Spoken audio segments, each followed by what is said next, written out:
Hey guys, welcome to The Untidy Artist. Today I'll be showing you how to make a flower wreath crown. This is a really fun idea I got from a friend of mine that's getting married, so let's grab our supplies and get started.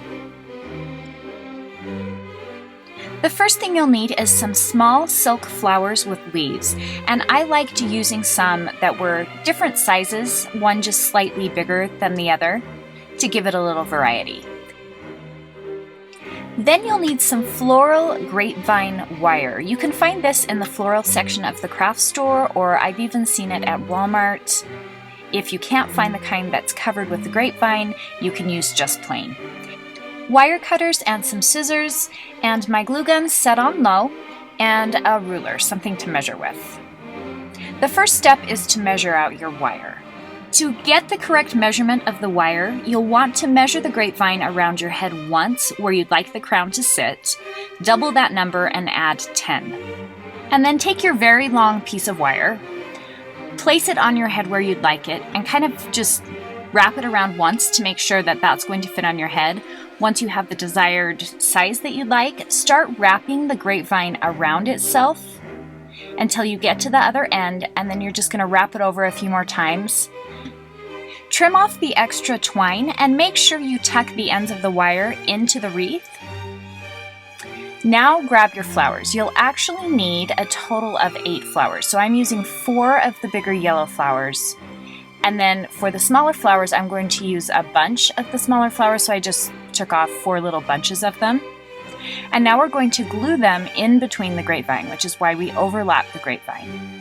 So I'm going to take my glue gun, and from the front, I put a big dab of glue, and then in between the 2 wires, I'll push the back of the flower petal through it and hold it into place until it sets. And then do one straight across from that, and then you'll do 2 more directly on the other sides. Now we're going to take our smaller flowers and put 1 flower in between each of the bigger flowers.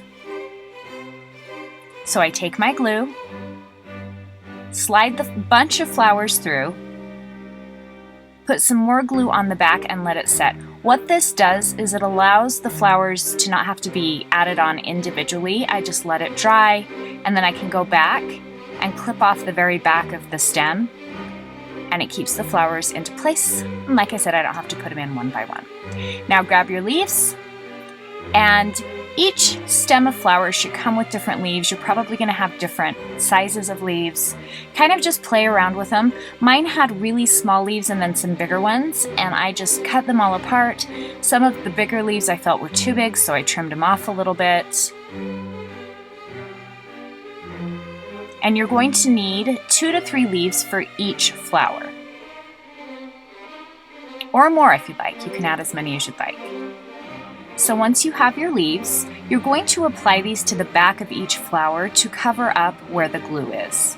So line the back of each flower where the glue is and press down the leaf and kind of wrap it around the back of the vine towards the flower, and then I slide one in the front on the opposite side. So there will be a little leaf on each side of the flower. And by putting them in the back and in the front, it makes a pretty effect looking like they're wrapped around the vine.